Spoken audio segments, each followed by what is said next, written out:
한번 따라합시다. 그리스도인이요. 예, 자기를 소개합니다. 명함을 주면은 국회의원, 이렇게 뭐 누구 이렇게 있죠. 이분이 국회의원이거나 지역군가, 전국군가, 이쪽 땅인가 저쪽 땅인가 이렇게 하죠. 또 무슨 신문 기자, 또 어느 학교의 교수님, 선생님 이렇게, 또 무슨 병원의 어떤 전문의, 뭐 원장 이렇게 소개를 하면 자기를 소개하는 것처럼 우리는 그리스도인입니다. 대학에서 그 유학생들을 많이 봤습니다. 특히 지방 대학은 거의 외국인들이 그 대한민국 학생들만큼이나 많습니다. 뭐 기숙사에 뭐 500명이 있는데 뭐 270명이 외국인이, 이런 게 너무 많습니다. 그런데 놀라운 일이 있습니다. 그 18, 19살 된 인도네시아에서 온 학생들이 자기를 제일 먼저 소개할 때 I'm Muslim 이렇게 시작합니다. 나는 이슬람 교도입니다. 그래서 무슨 일이 벌어지냐면 식단이 확 바뀝니다. 학교가 대학에서 식사할 때 돼지고기 뭐 여튼 간에 심지어는 그 이슬람 학생들을 위한 음식 공장이 생깁니다. 거기서는 돼지고기 같은 종류를 아예 그 기계 안에 넣지 않고 이렇게, 그래서 여기는 허가를 받은 이슬람 사람들을 위한 학교 안에 이슬람 기도처를 만들어 줍니다. 설립자가 기독교인인데 나는 이슬람 교도입니다 이렇게 시작합니다. 아무도 비아냥을 하지 않습니다. 근데 우리 시대는 나는 기독교인이라는 것을 무슨 이순신의 후예인지 내가 그리스도인인 것을 아무도 알지 못하게 하라 뭐 이런 식으로 우리는 병들어 있습니다. 확실히 우리 시대는 병든 시대입니다. 그러나 우리가 다른 사람을 원할 것 없이 우리 자신을 돌아봐야 되죠. 뭐 남 탓할 필요 없이 나는 그리스도인입니다. 할렐루야. 아멘. 이게 얼마나 위대한 힘이냐 하면 나는 그리스도인이라고 하는 순간 벌써 그 친구들하고 주의합니다. 내가 시작할 때 그리스도인이라고 말했기 때문에 이제 사람들이 나를 장난 비슷하게 대할 텐데, 내가 식당에서 나는 여기서 한 달 동안 아르바이트 서빙하겠지만 나는 그리스도인입니다 이러면서 그 그리스도인이라는 말 때문에 지각 안 하고 더 최선을 다하고 주인에게 손해가 되지 않게 하게 됩니다. 이게 번거로우니까 나는 그리스도인이라는 말을 하기를 두려워하는 거예요. 회사를 설립했으면 직원이 3명, 5명, 10명, 30명 나는 그리스도인입니다 하는 순간 다른 기업주와 다를 수밖에 없는 것이죠. 학교에 첫 강의를 할 때 1학년들을 모아놓고 나는 여러분들 같이는 교수지만 나는 그리스도인입니다 이렇게 말하는 순간 한 학기 내내 그것이 발목을 잡는데 거룩한 발목이 되는 것이죠. 주님께서는 우리가 그것을 하기를 원하시는 것입니다. 애가 태어나 보니까 자기 아버지가 그리스도인입니다.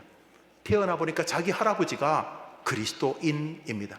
이것은 뭐 어떻게 뗄 수 있는 관계가 아닙니다. 그 손주, 손녀에게 내가 그리스도인인 것을 어떻게 뗍니까? 헤어집니까? 그런 면에서 그리스도인으로 사는 것은 거룩한 부담이지만 하나님께 복을 받을 영광의 출발이 되는 것이죠.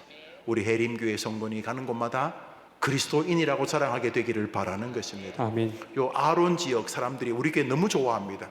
이유는 효도 상품권 때문에. 그때 이걸 딱 내는 순간 나는 이 교회 대표죠. 비록 그 식당이지만 이제 식사에서 끝날 때까지 나는 그 식당에서 그리스도인이며 해림교회 성도인 것이. 그래서 사람들이 해림교회 교인들 좋아해야죠. 뭐 자기들의 수입이 늘어서도 좋지만은 저 사람들에게서 모여지는 포스가 그리스도인다운 것이죠. 이것이 그리스도인다운인 것이죠. 이것은 이제 외형적인 것이고, 내면적으로 나는 그리스도인이냐라고 할 때 도대체 뭐를 그리스도인이라고 말하느냐? 목걸이를 십자가 앞에는 들어 달면 그리스도인이냐? 교회 집 앞에 교패 해림교회를 붙이면 그리스도인이냐? 밥 먹을 때 기도하면 그리스도인이냐? 그리스도인이 뭐냐? 크리스찬, 크라이스트라고 하는 2000년 전 어느 마구간에 태어난 육신으로는 요셉을, 또 마리아를 어머니 아버지로 모시고 사는, 한 32년 살고 제자 12명 데리다가 이야기하다가 십자가에 못 박아 죽은 예수 그리스도, 그분을 자신의 구주로 고백하고 그분을 자신의 주인, 자기 주인으로 인정하면서 그분이 지금도 살아계시고 자신의 과거와 현재, 미래에 만날 뿐이며 뿐만 아니라 나를 이 땅에 숙제, 사명 때문에 보낸 자신의 주군이라고 고백하는 사람을 그리스도인이라고 부릅니다. 근데 원래 그리스도인이라는 말은 안디옥에서 약간 비아냥으로 들렸습니다. 아따 유별나다. 아따는 표준말은 아닌 것 같은데, 아따가 딱 맞네. 아따 참, 저 인간들 왜 저렇게 유별나나? 그게 그리스도인. 왜 그냥 하나님 믿으면 될 텐데 왜 굳이 그리스도 예수를 말하냐? 그게 사도 바울을 괴롭힌 것입니다. 아니 그냥 하나님 믿으면 나도 하나님 믿고 지도 하나님 믿으면 될 텐데 굳이 하나님이 인간의 모습으로 이 땅에 오셨다고 말하는 스데반 류의 베드로를 비롯한 이 예수를 구주라고 말하는 사람들 때문에 이 사울이라는 사람이 죽이러 다녀요. 사울도 하나님 믿었어요. 모세, 오경, 창세기, 출애굽기, 레위기, 민수기, 신명기를 다 믿었어요. 아주 그것을 가지고 옥스퍼드에서 박사학위를 받은 사람이 이 사도 바울이었어요. 그때는 사울이었지. 그런데 자기도 하나님 잘 알아. 율법도 잘 알아. 율법에 관련된 about, 미드라시 이런 것도 잘 알아. 다 다 아는데 예수를 그냥 예레미야나 이사야 같이 훌륭한 선지자 그 정도는 내가 받아줄 수 있지. 예수도 훌륭한 말도 하고 그러니까 예수를 에스겔, 엘리야 이 정도면 받아주겠는데 예수가 하나님이라고 하니까 이게 받아줄 수가 있냐 말이지. 하나님 모독죄, 하나님 조롱하고 예수가 나를 본 자가 하나님 봤다가 예수도 죽을 죄를 지은 거지. 자기를 하나님하고 상대와 연관지었고 뭐라 그러면 그 시대 최고의 지도자가 아브라함과 모세인데 예수님이 뭘 말하면 나는 아브라함이 있기 전에 있었다 이렇게 말하니까 사람들이 예수님을 그냥 가만 놔둘 수가 없는 거예요. 종교 모독죄인 거죠. 그러다가 바울이 십자가의 죽음으로 끝난 인간인 줄 알았는데 다메섹에서 사울아 사울아 너가 와 나를 박해하느냐 라고 하는 음성을 빛 가운데 듣습니다. 사울이 꼬꾸라지면서 주여 누구시니까 이렇게 외칠 때에 하늘에서 그 사울에게 뭐라고 말씀하셨습니까? 나는 너가 박해하는 예수다. 할렐루야, 할렐루야. 아멘. 예수가 죽음으로 끝난 인간인 줄 알았는데 아니었습니다. 왜 아니었느냐? 이 사람은 구약의 전문가입니다. 구약이 뭔데요? 메시아 도래 사상이 구약입니다. 우리나라에도 왜 정도령 사상 있잖아요. 메시아 미륵으로 온다는. 보라 처녀가 잉태하여 아들을 낳을 것이요. 그 아들의 이름이, 그 처녀도 사람이죠. 여자가, 그 처녀인데 처녀가 사람 아들, 보이, 베이비를 낳을 건데 그 베이비의 이름이 하나님이다 라는 걸 알고 있었죠. 그는 다윗의 뿌리, 이새의 뿌리로 올 것이다. 다윗의 후손으로 메시아가 온다는 것까지 알았죠. 그런데 예수가 자기가 하나님이라니까 그게 무슨 말 같지 않은 소리 아니냐. 주님 만난 것이죠. 어떤 주님? 십자가에서 죽음으로 끝났는데 안 죽은 것입니다. 아니 정확히 말하면 죽은 지 사흘 만에 당신의 말씀대로 살아나신 구주를 만난 것입니다. 그 다음부터 바울은 예수가 하나님이라고 설교하기 시작했습니다. 그것이 신약 성경 절반이 바울을 통해 기록되어진 진리 아닙니까? 로마서 주제가 뭡니까? 예수님이 하나님이시다. 갈라디아 주제가 뭡니까? 예수만이 구원의 길이시다. 예수 말고 구원 있다고 말하는 것은 갈라디아에서 뭐라고요? 다른 복음이다, 가짜다 이렇게 말. 할렐루야. 아멘. 그래서 그리스도인은 그리스도라고는 예수, 그리스도, 크라이스트, 예수를 자신의 구주로 고백하는 사람들인 것입니다. 교회를 다니는 사람이 그리스도인이 아니고, 목사가 그리스도인이 아니고, 5대째 10대째 교회를 다니는 그리스도인이 아니고, 그리스도인이라는 이름은 지구상에 지금도 80억쯤 산다는데 그 80억 이전에도 뭐 수백억이 살았겠죠. 그 수많은 사람 가운데 베들레헴 마구간에서 태어난 그 예수만이 유일한 구주로 믿는 사람이 그리스도인인 것입니다. 아멘. 그러니까 다른 것은 별로 중요한 게 아니죠. 신약 성경, 구약 성경을 정리하면 뭡니까? 예수님이 오신다. 구약 성경. 그 예수님이 구약 성경 말대로 오셨다. 그것이죠. 성경의 주인공, 우리 구주뿐인 줄 믿습니다. 아멘. 할렐루야. 아멘. 그래서 기독교인, 그리스도인이란 말은 그리스도와의 관계가 정돈되어진 사람이라는 뜻입니다. 우리가 그리스도인에 대해서 상고하는데 그리스도인이 다 많이 알아야 되지만 그리스도인이 가장 기본적으로 내면적으로 가져야 될 것은 왜 그리스도가 이 땅에 오셔야만 했는가? 하나님이 그것은 창조로부터 시작하는 것이다. 한번 더 합시다. 그리스도인과 창조신앙. 그리스도인과 창조신앙. 너무너무 중요해요. 두 번째로 그리스도인과 죄의 문제, 죄의 문제, 회개의 문제. 회개의 문제. 그리스도를 이해하기 위해서는 창조와 죄를 이해를 해야지만 됩니다. 한번 더 합시다. 그리스도와 말씀의 문제. 말씀의 문제. 향후에 예수님이 이 모든 일을 진행하기 위해서 우리가 기본적으로 수긍해야 될 것은 이 모든 논리를 가치롭게 만드는 성경입니다. 성경이 아니면 창조도 회개도 이해할 수가 없기 때문입니다. 네 번째 합시다. 구원의 문제. 구원의 문제. 예수 그리스도가 이 땅에 오신 것이 바로 인간의 구원에 관한 사상 때문이라는 거죠. 이제 마지막으로 또 합시다. 구원받은 사람이 이 땅에 존재하는 이유. 이 땅에 존재하는 이유. 그리스도인 따릅시다. 그리스도인인 이유. 그리스도인인 이유. 아니 우리를 구원하셨으면 데려가시면 될 텐데 그 왜 아직까지 안 죽었을까 말이죠. 예수님 십자가에서 이렇게 하고 어차피 죽을 건데 가만 놔둬도 60, 70, 80 뭐 엄청나게 노력 안 해도 가만 놔둬도 80되고 90되고 병 생기고 이렇게 될 텐데 왜 천국이 좋은 데기를 가만 놔두셨는가? 무엇 때문에 여기 내가 그리스도인으로 존재하고 있는 것인가? 이것은 이제 숙제. 이 그리스도께서 우리를 이 땅에 존재케 하시는 이유 혹은 사명과 깊은 상관이 있다는 거죠. 그러므로 창조와 타락과 말씀과 구원과 소명, 존재를 인지 못하면 최소한 이 5가지가 정돈 안 되면 계속 뒤죽박죽이 됩니다. 은혜는 받지만 내가 여기 왜 살아있는지를 잘 이해. 여러분 영적인 황홀경 말입니다. 너무 하나님이 감격하게 주시면 진짜 이 찬송하다가 그냥 하늘 가고 싶은 생각이 들 수 있어요. 이쪽은 그래도 더 살아야 되겠죠. 그런데 아니 그냥 평소 말고 진짜 막 하나님이 가슴 벅차게 정말 막 사도 바울처럼 3층천에 나를 데려가시면서 그냥 너무나 우리를 감격하게 하면 그냥 모든 염려도 맡기게 되는 거예요. 뭐 자식이고 앞길이고 뭐 이런 것도 다 하나님께 맡기게 되고 그동안에 뭐 자식 때문에 뭐 저놈 때문에 못 죽겠다 싶었는데 하나님이 막 엄청난 은혜를 영적으로 주시면 막 이 땅도 어떤 것들을 뭐 그냥 다 그냥 주님께 맡기게 되고 그 하나도 걱정이 안 되고 그냥 오직 주님과 영원히 살고 싶은 것만 기대하게 될 수 있다는 거죠.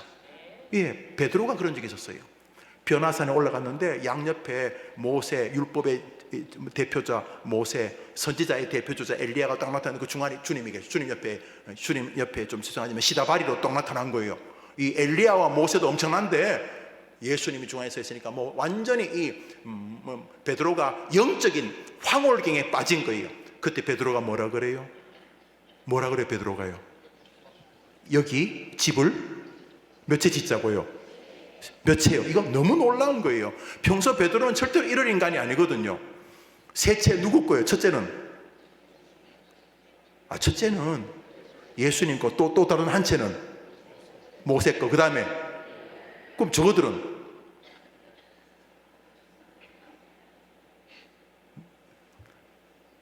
이게 베드로가 황홀경에 빠진 거예요. 영적으로 그냥 자기가 없어진 거예요. 그 찬송도 있잖아요. 세상과 나는 간 곳 없고 구속한 주만 보이도다. 완전히 영적으로 완전히 완벽하게 고치가 되어버렸기 때문에 자기는 없어는 거예요. 나야 뭐 그냥 뭐 여기 살아도 되고, 나는 뭐 그냥 이슬 맞고 살아도 괜찮고, 난 괜찮고, 난 지금 내려가기 주님과 모세와 엘리야와 살고 싶다, 이래 됐다는 거예요. 지금 믿음이 있으니까 지금 모세가 이렇게, 베드로가 이렇게 말하지, 베드로가 평소 같으면 그렇게 말할 인간이 아닙니다. 예수님 여기 너무 좋습니다. 집 5채 지읍시다. 분명히 그 5채. 첫째는 예수님 거, 그 다음에 하나는 또 모세 거, 하나는 엘리야 거, 하나는 자기 거. 그 다음에 이제 그때 베드로, 야고보, 요한 셋이 갔거든요. 그 야고보, 요한은 같이 한 채 쓰고 이렇게. 분명히 베드로는 이렇게 말할 사람이지 3채를 짓자고 할 사람이 아니. 베드로가 황홀경에 빠진 거예요. 자기를 돌아볼 이유가 없었어요. 주님과 우리 천국 가면 그렇게 될 줄 믿습니다. 아멘. 그런데 왜? 여러분 왜 살아있는지 안 궁금합니까? 뭐 인류 공영의 이밭이 좋은데 하나님이 하시면 되지. 해림교회 하나님이 직접 운영하시면 되는 거지. 안 그렇습니까? 여러분 집안도 마찬가지. 뭐 여러분이 좀 더 계셔서 뭐 아들, 딸, 손자, 손녀 이렇게 뭐 사랑받고 집안이 번성하는 거 보시는 건 나쁘지 않지만 하늘에서 보면 더 안 좋습니까? 그리고 하나님께서 나를 데려가시면 직접 당신이 경영하시면 더 좋지. 그리스도인을 왜 아직까지 안 죽이시는 것입니까? 아니 불신자들이야 뭐 예수 믿을 때까지 기다린다 치더라도 예수를 구주로 믿는 우리들은 여기 왜 놔두는 것입니까? 어차피 죽을 건데, 어차피 뭐 70, 80, 90 되거나 뭐 어떻게 갈 건데 여기 왜 몇십 년 동안 놔두는 겁니까? 무엇 때문에? 그건 소명이 아니고는 그리스도인에게서는 존재를 설명할 수가 없어요. 다른 사람들이야 뭐 말을 많이 붙여요. 아까 말했잖아, 뭐 자기의 존재성, 뭐 자아성취, 뭐 어쩌고 저쩌고 뭐 많은데, 그리스도인에게는 이 주님이 맡기신 숙제, 사명, 미션, 소명이 아니고는 그리스도인은 존재의 이유가 불가능해요. 왜냐하면 어떤 것보다도 천국이 더 좋기 때문인 거죠. 여기 왜 있는가? 나는 왜 그리스도인인가? 아직까지. 이제 그것이 우리가 상고하는 5번째, 창조, 회개와 타락, 말씀과 구원, 그리고 이제 우리가 상고할 소명에 관한 이야기입니다.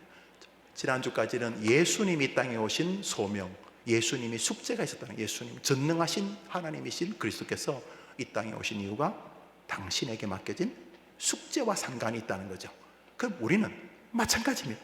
우리도 하나님이 우리에게 맡기시는 숙제, 사명과 상관, 예수님이 숙제 때문에 오신 거예요. 안 그러면 오실 이유가 없어요. 예수님은 당신의 숙제가 있었어요. 첫째로 성경에 대한 순종. 보라, 처녀가 잉태하여 아들을 낳을 건데 그 이름을 임마누엘이라, 무조건 예수님은 사람의 모습으로 나시라고 하는 거예요. 안 그러면 성경을 거짓말하게 만드는 것이기 때문에 주님은 그래서 성경의 성취라는 측면에서 그 숙제를 이루셔야 되는 거예요. 그 성경을 이룰 유일한 당사자는 예수님밖에 없어요. 하나님이 인간이 되는 유일한 방식은 성육신밖에 없었기 때문에, 그래서 주님은 숙제를 감당하셨어요. 또 주님은 본인이 온 것은 많은 사람들을, 자신의 목숨을 대속물로 주기 위함이라. 그래서 인류의 구원이라는 숙제를 당신이 담당하셨어요.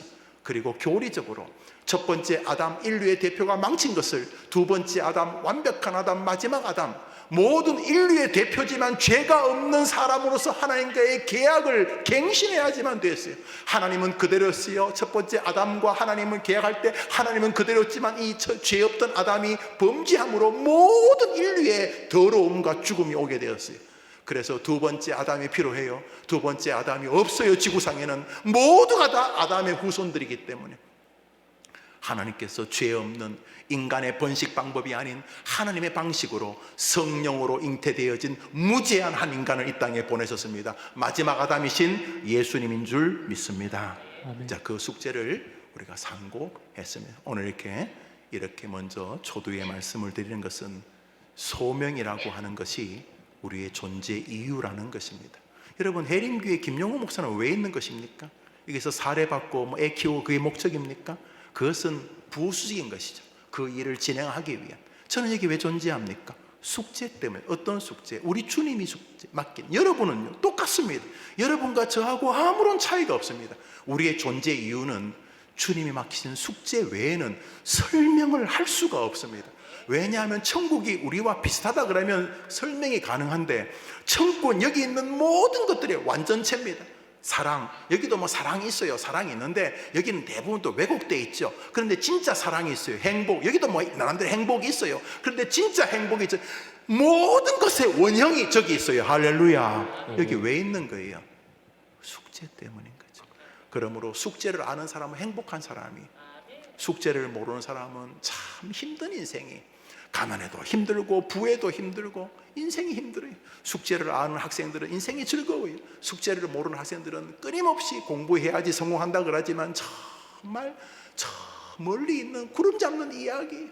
물론 자신이 좀 더 공부하는 것이 다른 사람보다 낫다 그러면 그 우월감이 공부에 좀 자극은 되겠지만, 어떻게 뭐 반에서 늘 1등만 할 수 있나요? 그 나머지 모두가 다 학교 다니면서 벌써 이류인간이 되는 거예요. 이류인간이 아닌데 그냥 좀 못 외우는 건데, 또 이렇게 배운 것을 종합적으로 이렇게 글 쓸 수 없는 그 종합적인 사고력이 좀 부족한 건데, 그 사람이 부족한 게 아니거든요. 그 사람은 정말 탁월한 베드로가 될 사람인데, 그 사람에게 그 몇몇 사람이 해야 될 영어, 수학, 물리를 지금 가르치고 있으니까 좀 웃긴 건 뿐인 거지.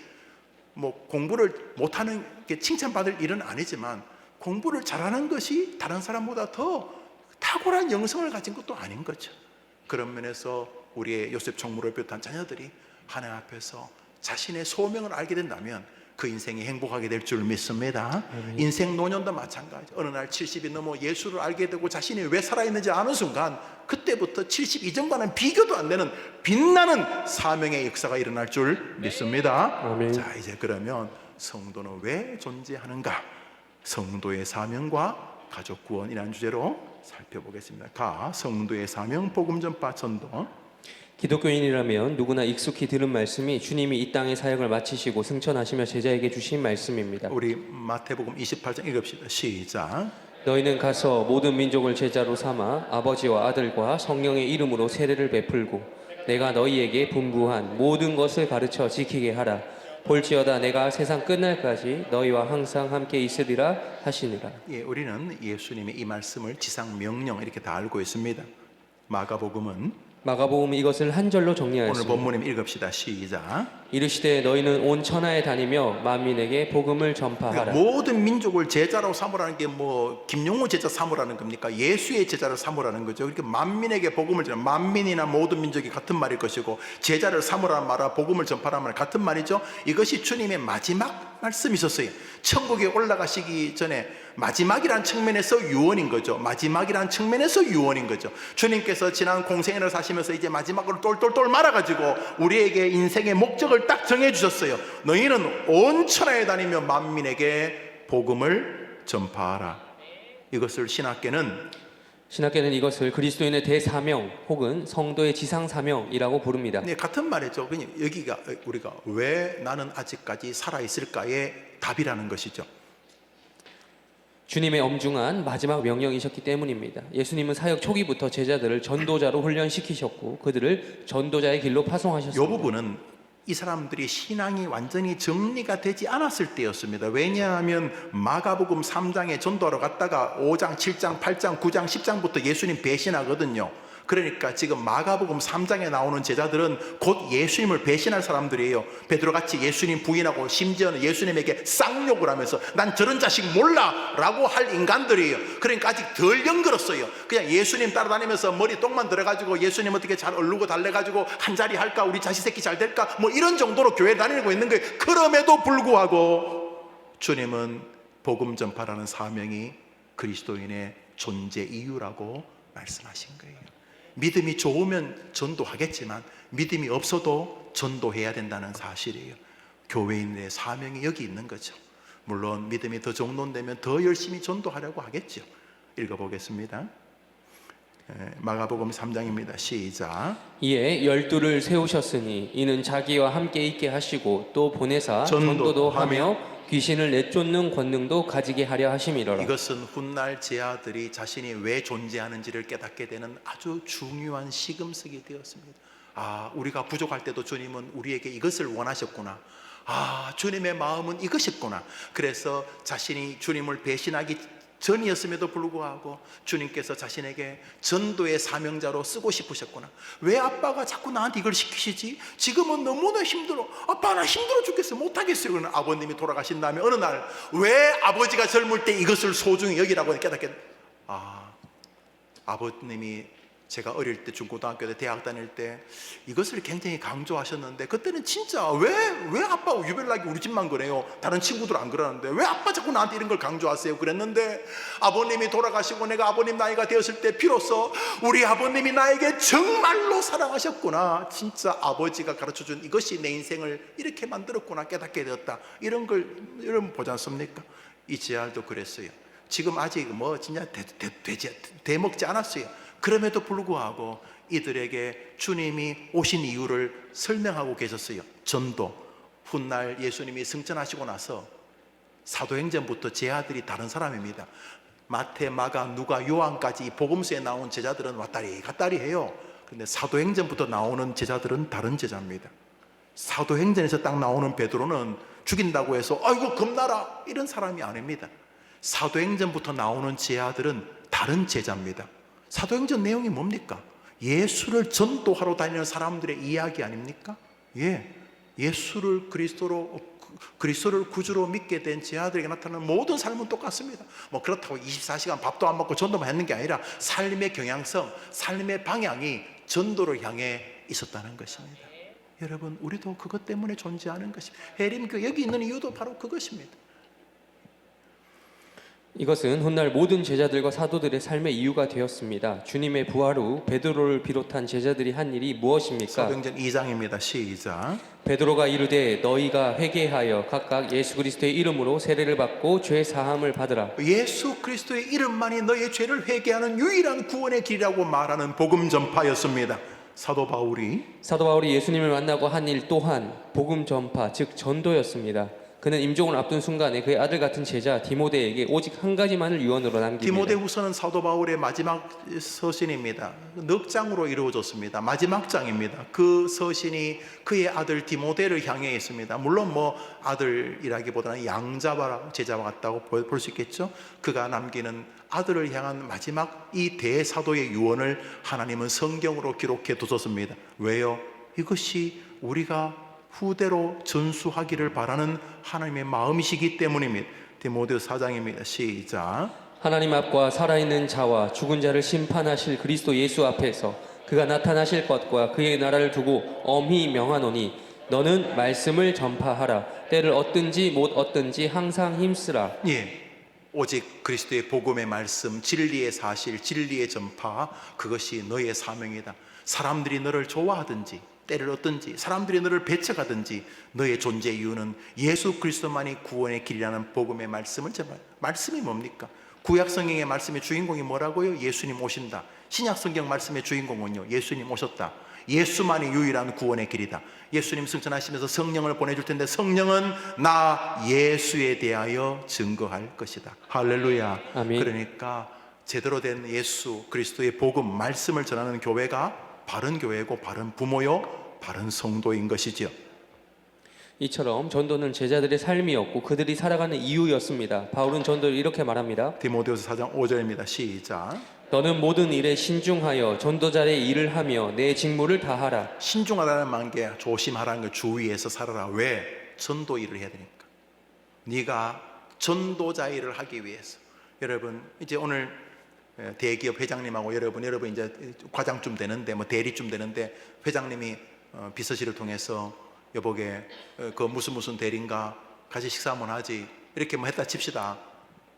여러분 그 뭐 좋은 일이에요. 자네가 지난번에 어디 뭐 글 기고했는데 그게 우리 회사에 좋은 일이었다는데 식사 한번 하지 뭐 이렇게 했다 칩시다. 여튼간에 어떻게든지 간에 대기업 뭐 직원이 뭐 10만 명 20만 명 되는 대기업 회장이 밥 먹자고 하면 여러분 조심하겠죠. 안 그러겠습니까? 슬리퍼 신고 나가겠습니까? 요즘 애들은 또 그런 애들도 있을지 모르겠습니다만 긴장하고 기독교인이면 기도하고 하겠죠.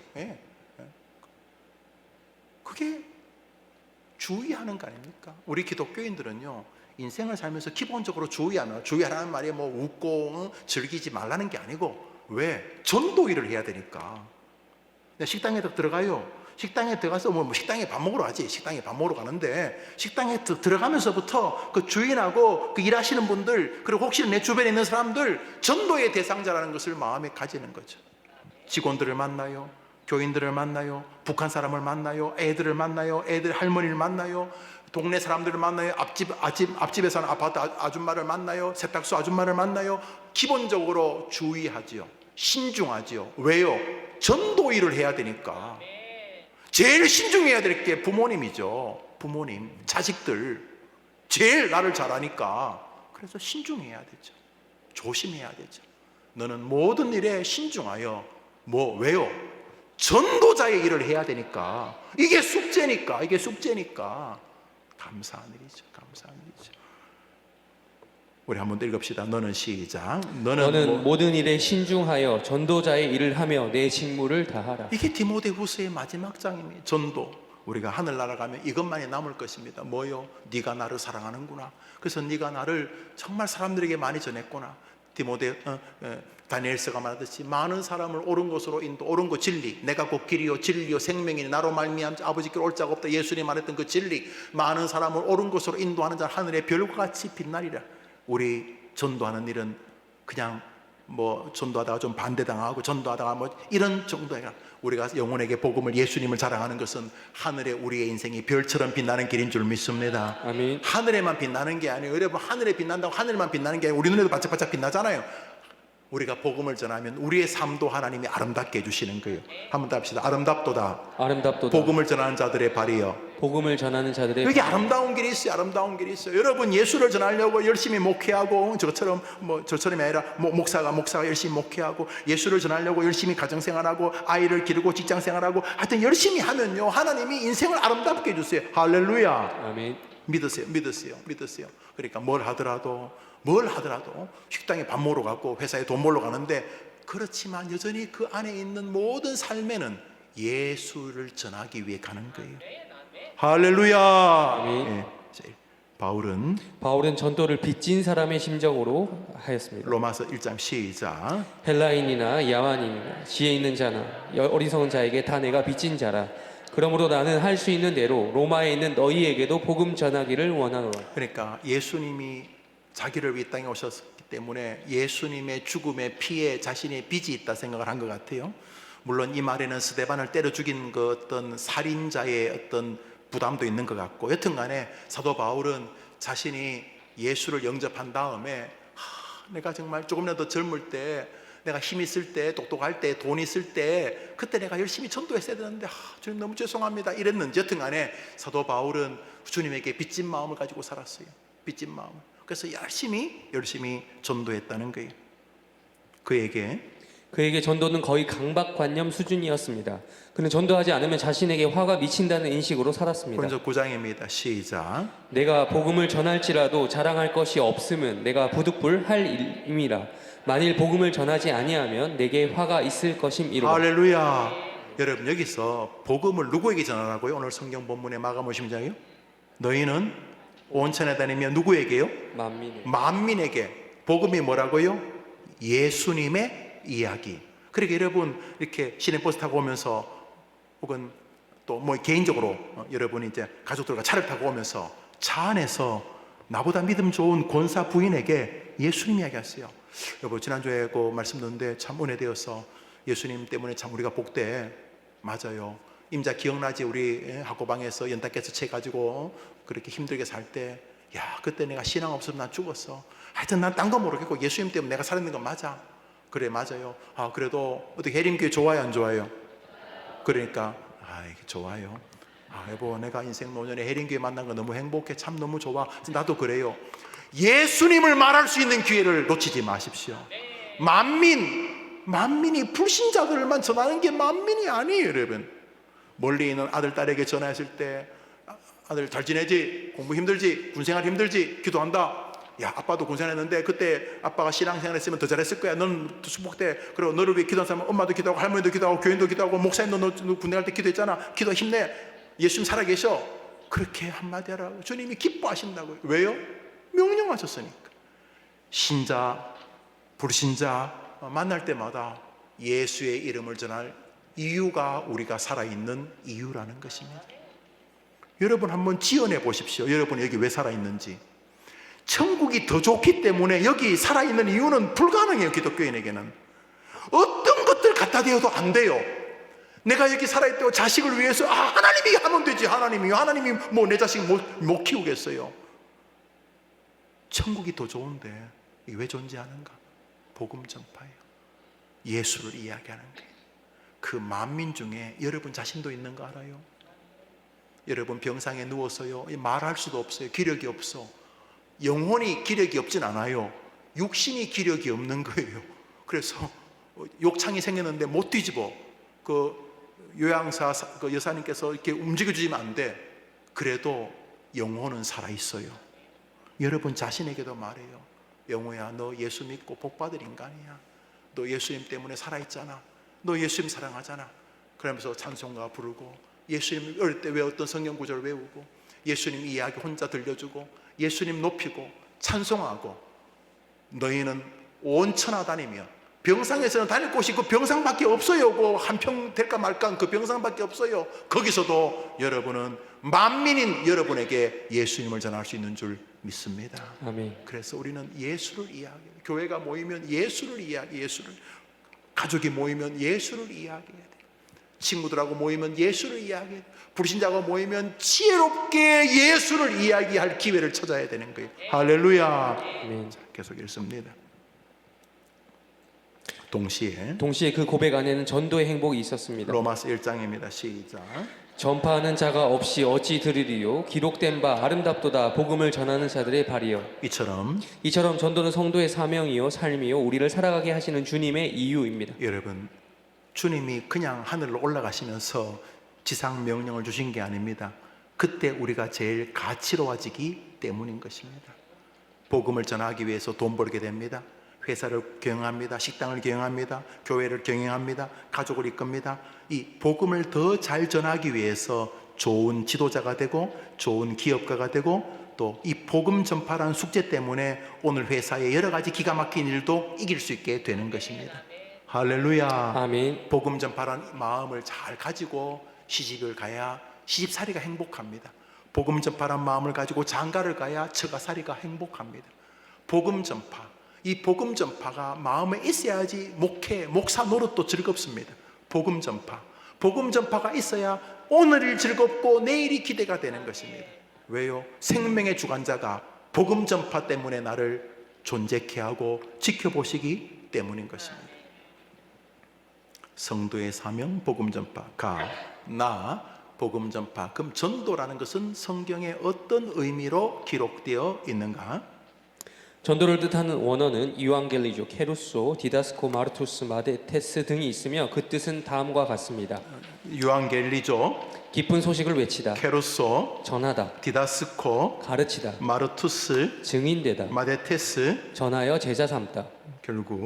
결국 전도는 사람들에게 기쁜 소식을 전하고 알리는 것입니다. 여러분, 전도라는 모든 단어가 내용은 단어는 다르지만 내용은 똑같습니다. 한번 다시 알리는 것. 알리는 것. 뭘 알린다는 말입니까? 예수님 알리는 거. 힘든 사람에게 임자 힘들지? 예수님께 도와달라고 해봐. 예수님께 길이 있어. 임종 앞에 있는 사람에게 예수님 의지하세요. 우리 천국에서 만납시다. 모든 전도를 말하는 단어는 다 알리는 거예요. 뭘 알린다는 거예요? 예, 주님, 너희는 온 천하에 다니며 만민에게 복음, 굿뉴스, 유앙겔리온, 예수 그리스도가 길이라고 알리라는 것입니다. 읽어보시죠. 요즘 말로는 광고입니다. 무엇을 광고하고 무엇을 선전합니까? 예수님입니다. 전도의 내용은 예수님에 관한 것입니다. 고린도서 15장입니다. 시작. 그리스도께서 만일 다시 살지 못하셨으면 우리의 전파하는 것도 헛것이요 또 너희 믿음도 헛것이며.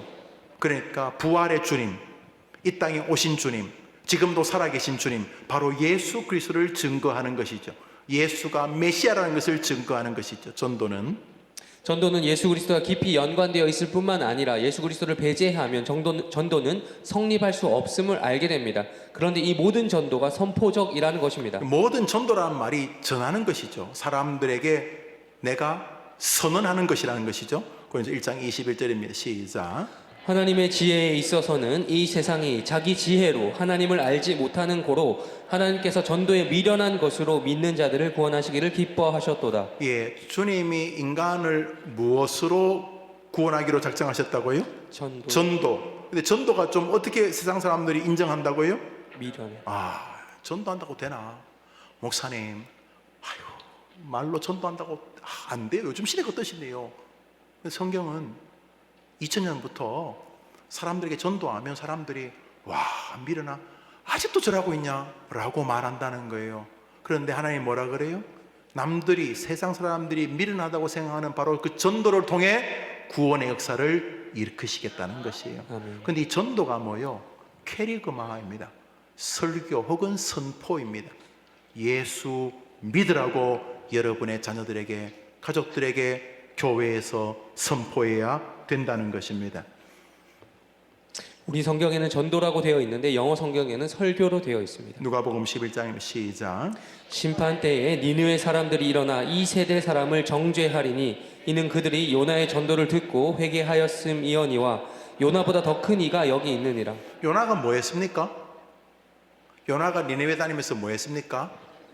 예수를 믿으라, 하나님의 심판이 있다, 복음을 전했죠. 그때 요나가 뭘 했어요? 선포했죠. 듣든 말든. 요나는 뭐 좀 문제가 좀 있어요. 왜냐하면 진짜 자기가 선포하는 대로 사람이 구원받으니까 이상한 민족주의가 발생했는지 니네 사람들이 멸망하기를 바라는데 구원받으니까 막 분노하게 되는데, 여튼간에 사람들이 요나의 전도를 듣고 변화됐다는 것은 아주 중요한 진리입니다.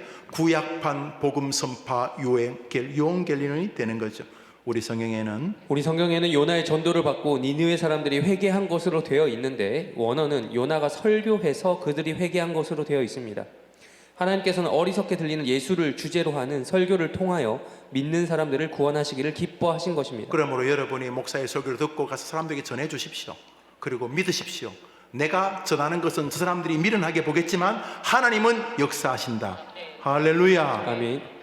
고린도서 2장입니다. 시작.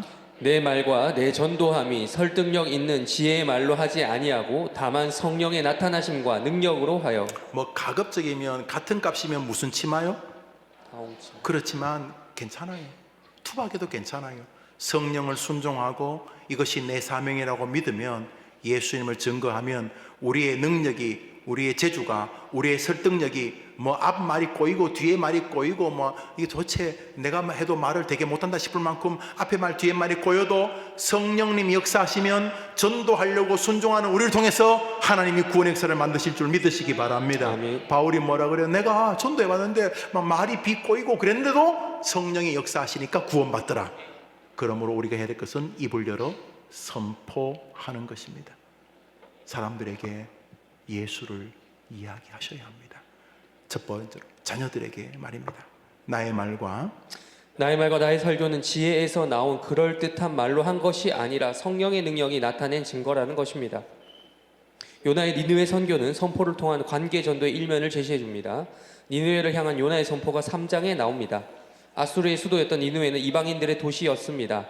요나에게 니느웨는 하나님의 자비를 받을 만한 선교의 대상이 전혀 아니었습니다.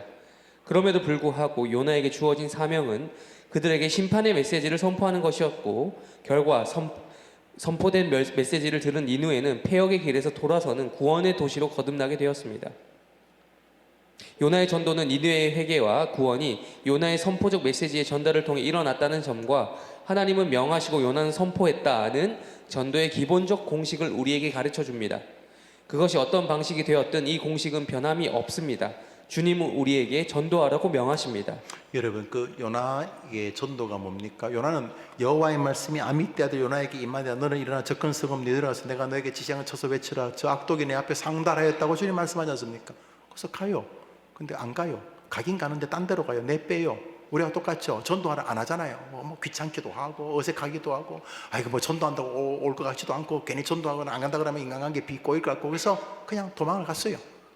도망을 안 갔어. 근데 주님께서 쥐어박으니까 할 수 없이 뭐 배도 풍랑 일고 막 뒤져박죽이 되니까 할 수 없이 요나가 물고기 뱃속에서 회개하고 가요.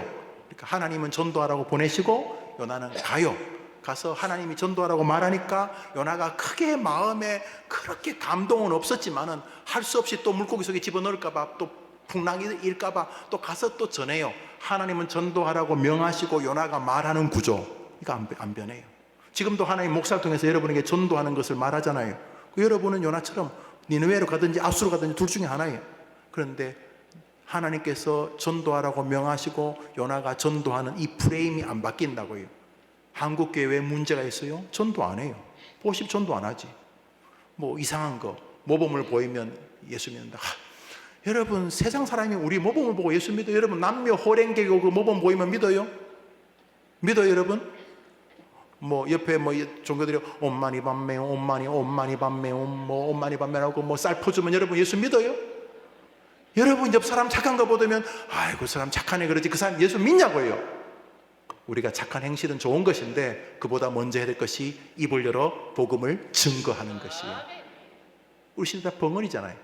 그러니까 산 개가 죽은 사자보다 낫다는 게 뭐 엄청난 신학교 나왔고 내가 목사고 백날 그래봐도 교회 나온 지 한 달밖에 안 된 사람이 난 잘 모르겠는데 예수님 살아계신 것 같아 우리 교회 가자 나 기도하니까 도와주시더라고. 이 사람이 더 위대하다는 거예요. 하나님은 전도하라고 말하시고 요나는 가는 이 구조는 안 바뀌어요. 지금도 말씀하시잖아요. 주님의 지상 명령이 그것이었으니까. 그리고 우리는 가서 전해야 합니다. 특별히 요나의 전도는 전도자의 한계는 전도에 결정적인 영향을 미치지 않는다는 것을 알려줍니다. 여러분 오늘까지 여기 같은데 여기 중요한 것은 목사님 저 전도 능력이 없어요. 뭐 우리 다 없어요. 요나는 진짜 없었어요. 요나는요 능력도 없었지만 하기도 싫었어요. 그러니까 이 댐댐이가 시원찮은 사람이에요. 이 사람 전혀 믿음도 없는 거. 진짜 전도 안 하고 싶은데 안 하면 또 뭐 물고기 뱃속에 집어넣고 그럴까봐 그냥 간 거예요. 가긴 갔는데 진짜 전도하기 싫어 죽겠어요. 그래서 할 수 없이 간 거예요. 이렇게 전도자의 능력으로는 빵점이에요. 완전히 이거 진짜 완전히 이건 예레미야나 이사야나 이런 선지자에 비하면 요나는 이게 완전히 삼류 이거 진짜 삼류도 아니고 이건 뭐 어떻게 할까요? 응? 그런데 역사가 일어나요. 요나가 복음을 증거하자 성이 뒤집어졌어요. 할렐루야. 그러니까 다시 전도는 전도자의 역량과 크게 상관이 없다. 그러니까 여러분이 전도를 잘하고 못하고 아무 상관없어요. 말씀에 순종하면 성령이 하시는 줄 믿으시기 바랍니다. 근데 문제는 우리에게 그걸 시킨다는 거예요. 하나님이 하시면 될 텐데 당신이 확 겁주면 되잖아요. 겁주면 우리 그 성가대 지금 이제 밤에 이제 집에 갈 텐데 여러분이 타는 차를 갑자기 하나님 한 5m 좀 붕 띄워가지고 예수 믿을래 안 믿을래 하고 탁 떨어뜨리면 그 다음날 믿을까 안 믿을 거예요? 그래도 안 믿어요? 집에 가서 자려고 하는데 갑자기 불이 다 꺼지는 위에서 주님이 흰 손으로 예수 믿을래 안 믿을래 쓰면 그 다음날 교회 나올 것 같아요? 안 나올 것 같아요? 메네 데겔 우바르신 그 벨사살에게 썼는 것처럼 그렇게 하면 될 텐데 왜 우리 보고 하라는 거예요? 전도는 우리가 영광의 복을 누릴 하나님의 선물이기 때문인 것이죠. 그러니까 전도는 내 역량과도 크게 상관이 없어요. 전도는 사명과 상관이 있는 것이죠. 먼저 자기 가족을 돌보지 않는 사람은 불신자보다 악하다 그랬는. 먼저 전도해야 될 사람은 여러분의 가족이 부모님, 형제들, 자녀들, 손주들, 손녀들. 아무래도 안 되죠. 다른 사람은 전도됐는데 자식은 정말 안 되죠. 살아계시는 동안 여러분의 숙제예요. 계속 눈물로 기도하고 또 예수님을 이야기하고 또 기도하고 또 예수님을 이야기하고. 여러분이 입을 다물면 안 돼요. 여러분이 살아있는 이유가 여러분 자식, 손주들 예수 믿게 하기 위함이거든요. 그래서 아직 안 죽은 거예요. 먼저 가족, 예루살렘, 그 다음에 친척, 유대, 그 다음에 동네 사람들, 동창들, 이웃들, 동네 미사, 강동, 서울, 전 세계 사람들에게 예루살렘, 유대와 사마리아와 땅 끝까지 이르러 복음의 증인이 우리가 되어야 될 줄 믿습니다. 우리가 왜 살아있다고요? 복음 전파. 그래서 여러분 살아있는 동안 자기에게 자꾸 예수님, 김 목사, 넌 예수님 때문에 진짜 복받은 사람이야. 자신에게 성경의 말씀을 자꾸 들려주세요. 성경 읽는 거죠. 설교죠. 그리고 사랑하는 사람들, 특별히 여러분보다 믿음이 좋은 믿음의 동료들에게 자꾸 예수, 집사님, 장로님 너무 좋아요. 집사님, 장로님하고 믿음 생활하니까 너무 좋아요. 같이 계셔서 너무 좋아요. 정말 너무 좋아요. 집사님 모습 볼 때마다 너무 좋아요. 나도 집사님처럼, 장로님처럼, 권사님처럼 그렇게 늙고 싶어요. 서로 예수님 이야기, 예수님. 믿음이 그저 그런 사람에게 예수님 이야기하십시오. 믿음이 없는 사람에게 예수님을 이야기하십시오. 그걸 좀 더 효과적으로 말하고 싶어서 지혜와 성경 공부와 기도와 자기의 인격을 점검하십시오. 그러나 그 모든 것보다 앞서야 될 것은 내가 존재하는 이유는 복음을 전파하기 위함인 것을 잊어서는 안 되는 줄 믿으시기를 바랍니다. 다음 주에는 전도의 사명과 전도자의 능력이 크게 상관이 없다는 것을 시작으로 조금 더 상고해 보겠습니다. 여러분, 주변에 몇백 명씩 전도한 사람, 심지어 1년에 몇천 명 전도한 사람 만나면 놀랍습니다. 우리와 별반 다름이 없는 가정주부기 때문입니다. 우리와 별로 차이가 없는 분이 뭐 엄청난 달변인가? 그렇지도 않아요.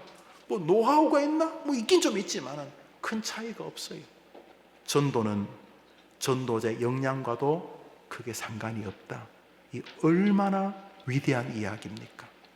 우리 해림교회 성도님들이 영혼 구원의 멋진 이 시대의 요나가 되기를 주님의 이름으로 축복합니다.